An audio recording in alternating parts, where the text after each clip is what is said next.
Well, up here we see the statue of Jesus, and he's preaching the Sermon on the Mount. And during the sermon, he gave us the Beatitudes as a blueprint from God for how God would like us to live.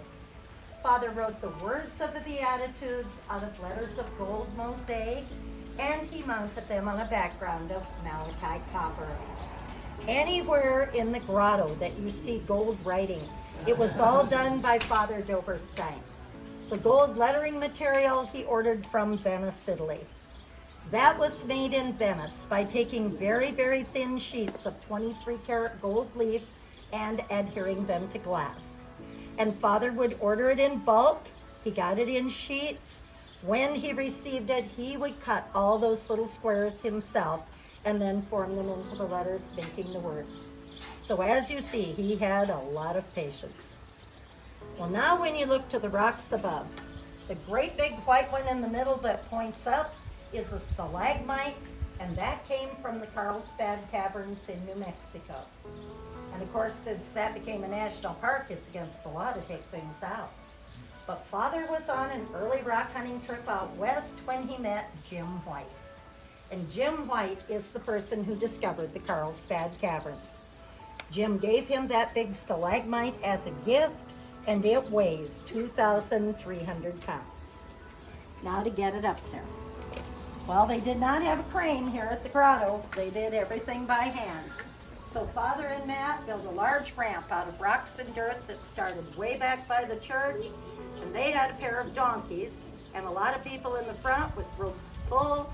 They had a lot of people in the back pushing, and it was everybody all together. And they would move the rock. Well, it weighed over a ton, so you know they couldn't move it very far, but they'd move it, and then they had to hold it while it was blocked so it didn't roll back. And finally they could rest. And once they were rested, they did it again until at last it was up there. And once they got it up there, they surrounded it with big pieces of petrified wood from Montana and North and South Dakota. The seashells that you see throughout the grotto were used because the mineral content of a shell is the same as a rock. And then we'll go this way through the arch and up into the grotto of the Ten Commandments.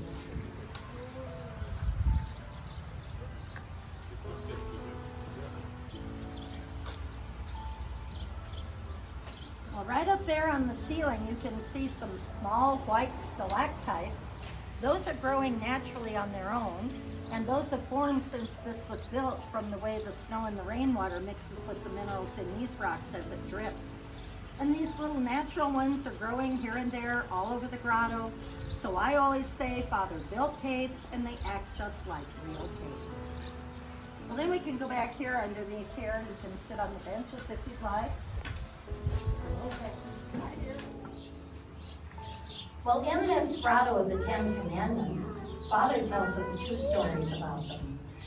So we'll start up front with the Old Testament, and here we see Moses, and he's holding the stone tablets he received from God on Mount Sinai with the Ten Commandments written on them. And then we'll switch to the New Testament, and back in that corner we see the rich young man of the gospel. And one day, while Jesus was teaching, the rich young man said to him, "Good master, what good shall I do that I may have life everlasting?" He was asking Jesus, what do I have to do to get to heaven? Well, Father Doberstein said a lot of people have that question. So he made this large question mark here on the floor, and he wrote on it in mosaic letters the words, "Good master, what good shall I do that I may have life everlasting," as found in Matthew 19. And the answer Jesus gave him is written in here on the walls. Starting by the rich young man, Jesus said, "If thou wilt enter into life, keep the commandments." And Jesus points to Moses' tablets. Well, Father covered the walls and the ceiling in here with all of these large round rock formations that he called rosettes. And he would make the rosettes all winter long when he's home in his workshop. And that's how he was able to keep building the grotto when it was too cold to work outside. And through the years, he made thousands of these rosettes, and they're just like snowflakes. Each one of them is different. No two are alike. The stalactites you see up front, he took out of the cave in South Dakota in 1948. And at that time, those little natural ones, like I showed you, hadn't started growing around the grotto yet. So when he mounted those up there, he thought the grotto should have a growing stalactite. So above that largest white one, he made an opening for the rainwater to fall in. And he put deposits of calcium and magnesium up there, and it grew. Right there is the little stalagmite that's been growing from its strips for the last 74 years. And that big stalactite has continued to grow longer. It grows a whole eighth of an inch every 10 years. So in 74 years, it hasn't gotten an inch longer yet, but it's getting close. Now to hold these rocks together, Father would mix 1 shovelful of Portland cement with 2 shovelfuls of washed sand. Washed sand has all the dirt and gravel removed. Well, then he'd build a section. He'd stick the rocks in the cement, and then instead of letting it set up and get hard right away, he'd pour water on it and keep it wet. And that's called curing the cement. And the longer you keep cement wet before you let it dry completely, the stronger it gets. So as the grotto was built, Father saw to it that every bit of it got watered down every 4 hours, day and night, for a week. And he kept track of where he was in a notebook, and that way if he was gone, somebody here could look at his notes and continue forward. So he did not sleep a lot during those years he worked on the grotto. The statue pedestals in here are covered with a lot of smooth, shiny rocks. These are cut and polished agates, and you can find agates in many of our states and in many countries of the world. And here at the grotto, we have agates from everywhere you can find them. And then go out to the courtyard.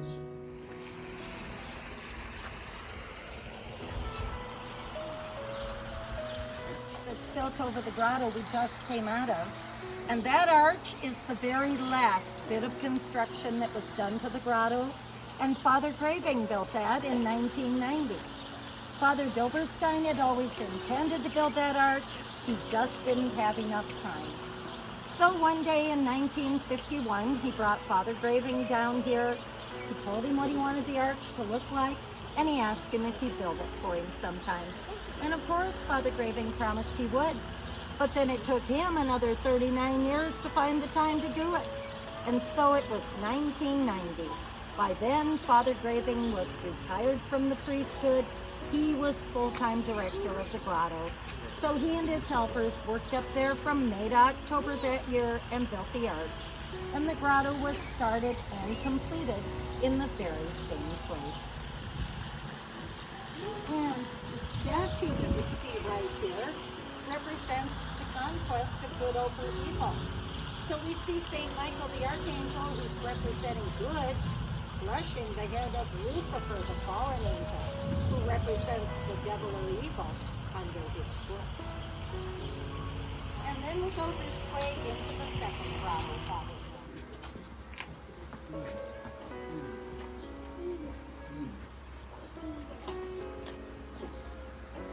Well, this is the second grotto Father Doberstein built, and he called it Paradise Lost.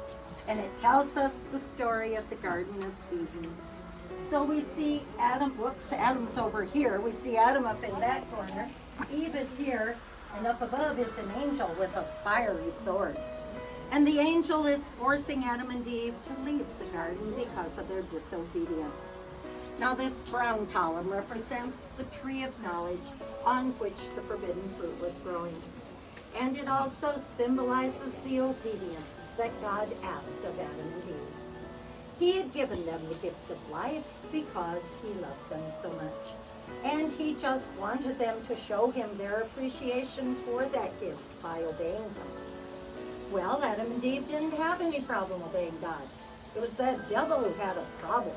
Oh, he was so angry and jealous watching Adam and Eve getting all that attention from God. So he decided to destroy God's masterpiece of creation, and that was mankind. And here he is, disguised as a big green serpent. He has a big head with yellow eyes.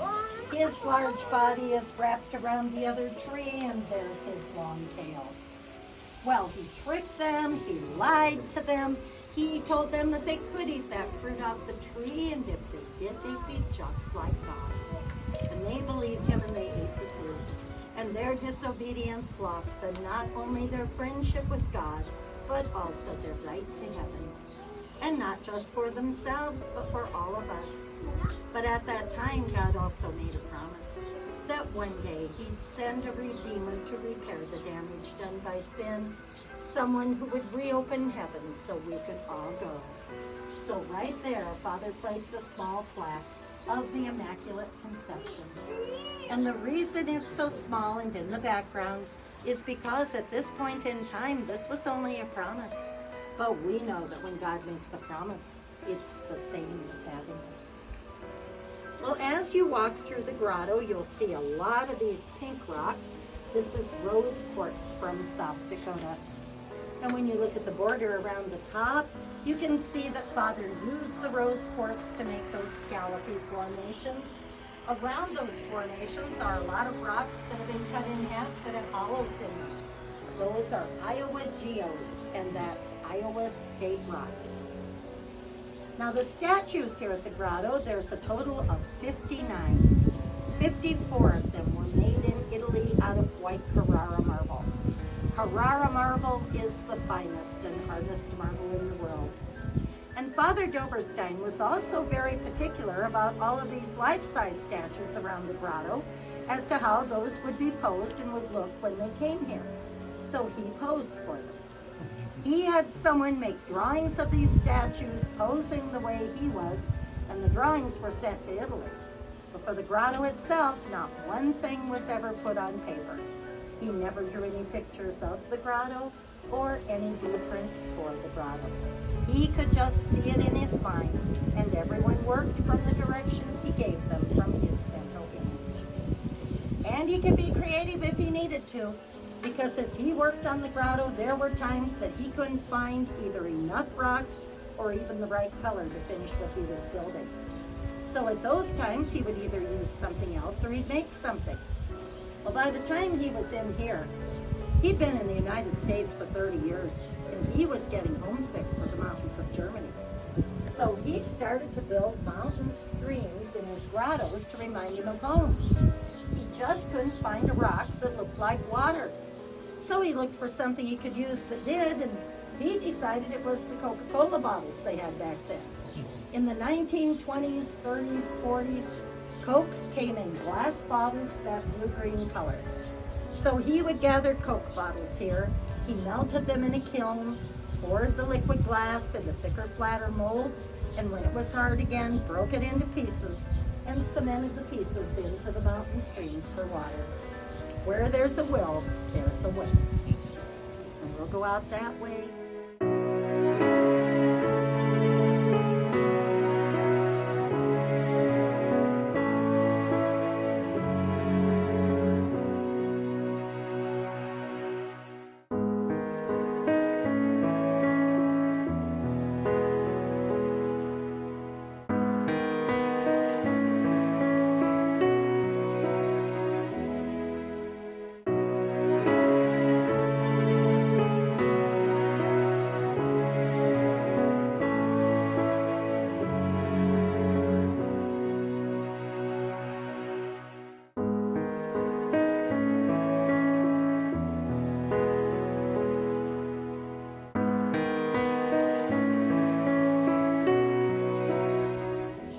From here we get our best view of the 13th station of the cross.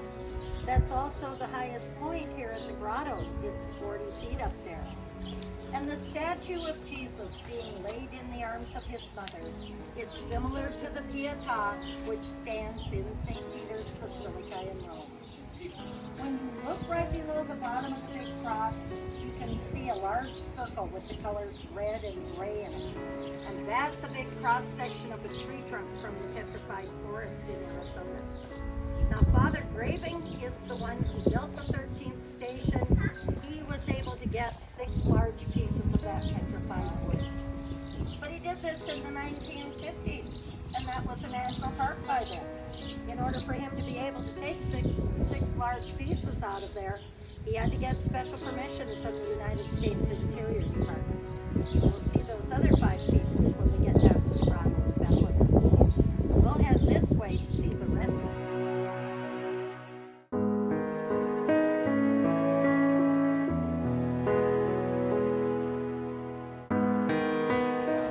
Beauties.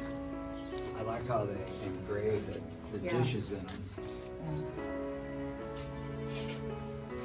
Well, this one is the 14th station, and the statue in here is of Joseph of Arimathea and Nicodemus laying Jesus' body in the tomb.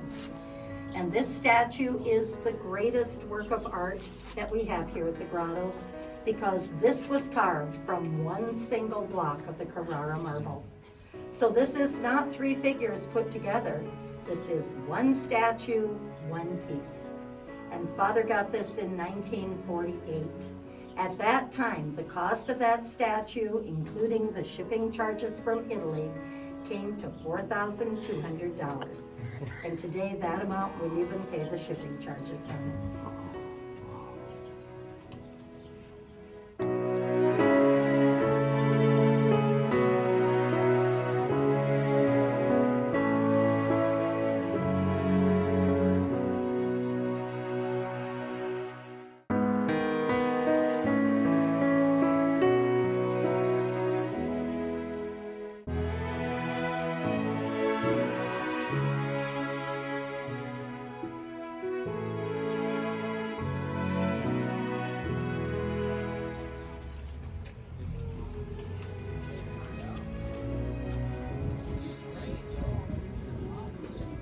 Well, the first 12 stations are out here, and in the back of each is a large mosaic picture that shows each scene.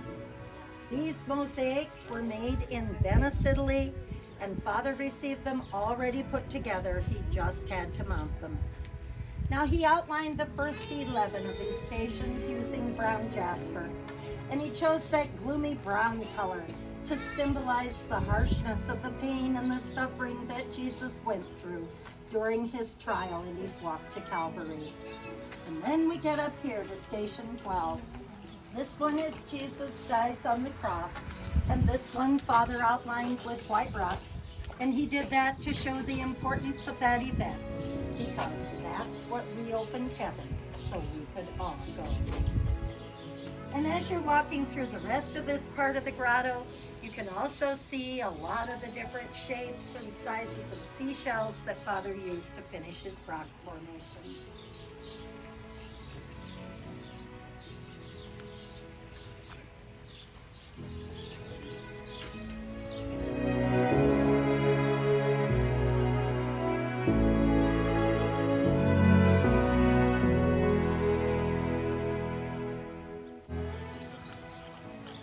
Outlining this archway, we see all of these bright colored, multicolored rocks.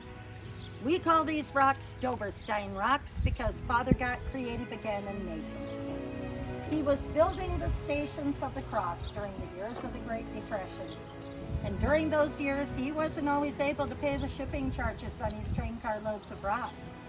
So then he'd use whatever rocks and shells he had on hand, and he made these by becoming the town's first recycler.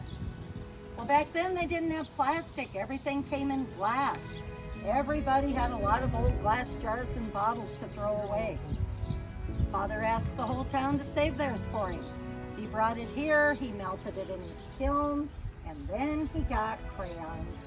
And he melted crayons in with the glass, and that's how he got all those different colors. And when it was hard again, he broke it into pieces, and there we have Doberstein rocks. Now on each side of this archway, there's a large boulder, And the boulders are from North Dakota. Those are called mud balls, and that's exactly what they are, petrified mud. And these were made by the glaciers. At the end of the last ice age, when the glaciers melted and as they were receding, then they scraped the mud and it rolled into perfectly round balls of all sizes. Those were left to petrify and harden into rocks. Our tube each weighs 900 pounds. But if at any time you would go up into North Dakota around the Cannonball River, you can still find mud balls in all sizes. Golf ball size all the way up to larger than these. And up on the pillar, it looks like we have a giant bowling ball, but that's actually a large ball of marble from the state of Georgia. And that had to be shaped and polished to look like that. Then we'll go up here into the Garden of Gethsemane.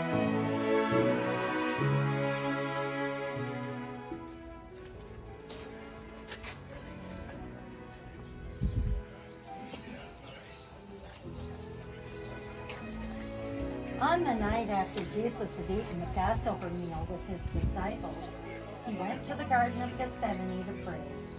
And he brought Peter, James, and John with him, and they were asked to wait outside the garden and watch for the soldiers who were looking for him. But they couldn't stay awake, they fell asleep. So here we have John, Peter, and James sleeping. In the doorway is Judas Iscariot. We know the coins in there are the 30 pieces of silver he was paid to betray Jesus. And farther inside, our Lord is knelt in prayer, leaning against a boulder. And because Jesus knew what was going to happen to him, he was in great agony, so God sent an angel to comfort him, and the angel is here holding the chalice. And I hate to tell you to move, but I want them to see the statue from that view. I'm sorry. All right, sorry. Anyway, come on in, and when you're over in this area, then look at the statue, because that is just the best view of that statue. That's where you'll want your picture. And that boulder that Jesus is leaning against is an uncut agate from the state of Texas. And this is my favorite place in the grotto, to sit on that bench and just spend some quiet time with Jesus. Now on the walls in here, we have a lot of rocks from Missouri. And what looks like wood is actually a rock called barite. And it's found with all these bumpy, sparkly rocks called druzy quartz. And Father got these out of a quarry near Potosi, Missouri. Now around the bottom, you can see purple rocks. And these purple rocks are from Illinois. They're actually fluorite.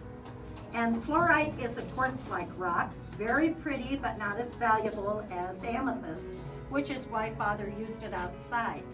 95% of the purple rocks you see out here in the grotto are the Illinois fluorite.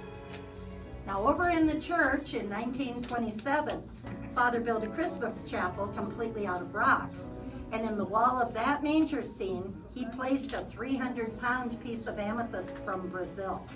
And the church is open, so you're welcome to go over there and look at it if you would like to. And his brother was just as talented artistically with paints as Father was with rocks. So in 1929, Bernard came to visit, and on the ceiling above the altar over there, he painted a fresco of Jesus ascending into heaven.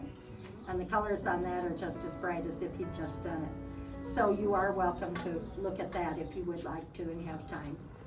Now we'll go around here and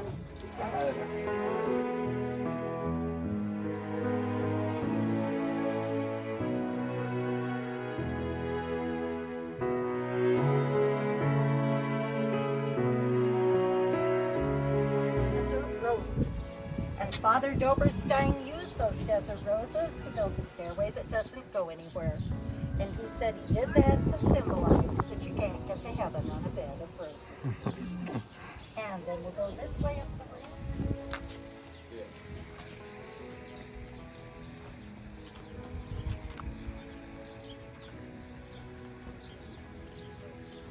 We are right outside the empty tomb, and right here we see our risen Savior as he appeared Easter morning to Mary Magdalene.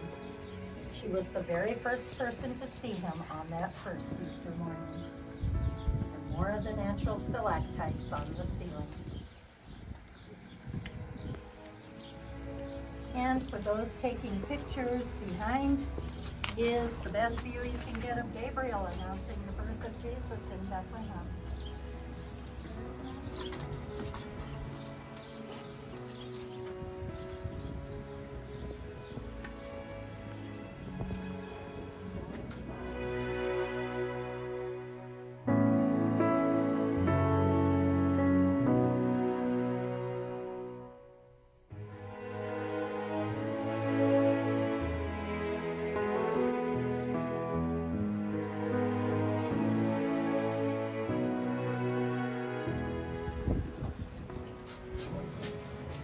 And in here we see the empty tomb. An angel is over here telling us that he is risen. He is not here. Now, Father Doberstein filled the wall area around the tomb with the dark-colored rocks. And he did that to symbolize the reality and the evil of death. And he used lighter colors on the ceiling to symbolize the victory of the resurrection over sin and death. And this grotto is the last one that Father Doberstein was able to build before he passed away. He built everything we've seen so far, except the 13th station of the cross and the arch over the first grotto. He did it all in 42 years, 80% of the grotto. And remember, he was the priest here at the church for 56 years, and this is the only church he ever served. So that left Father Graving and Matt to finish the grotto, and we'll go downstairs and see what they built.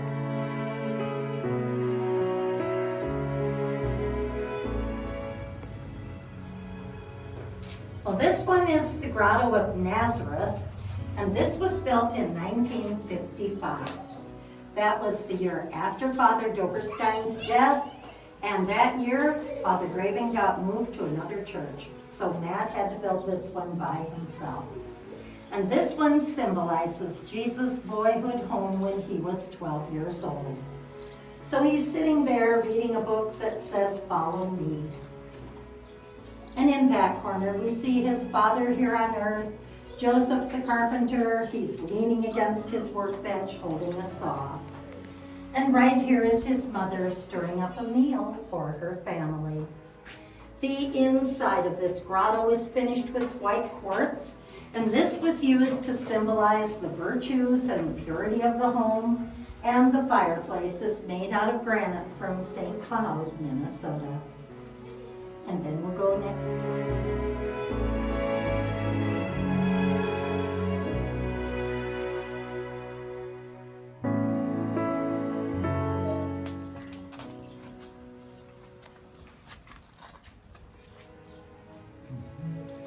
The Grotto of Bethlehem is made out of petrified wood to symbolize the humbleness of Jesus' birth in the stable. Well, this one was built in 1956, and Father Graving was back to work on it. He was only gone the 1 year. So in the back around the bottom, he placed those other 5 large round pieces that he had gotten from the petrified forest. All the rest of this is from Webo, Montana. Joe and Irene Podolsky owned a large ranch near Webo, and this was all on their many acres of land, so they gave it to us. And Father Graving sent trucks out there to haul it back. There is a total of 65 tons of petrified wood just here in Bethlehem alone. And 65 tons equals 130,000 pounds. This is one heavy grotto. And then we'll go around it.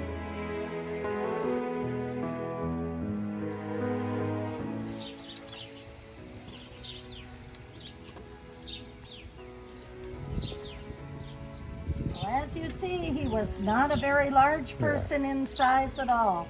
He was 5 feet 6 inches tall. He just weighed 135 pounds. So it's hard to think of him lifting all these heavy rocks. The statue is made out of bronze, and it's a very good likeness of Father. The artist worked from a photograph of him. These buildings Father Graving built, and he built these out of cement blocks, which he covered with rocks. And for somebody who hated rocks when he came here, he certainly did learn to work with them well. He cut and polished the agates on the walls of the gift shop, and it took him 16 years to do them all. Does anyone have any?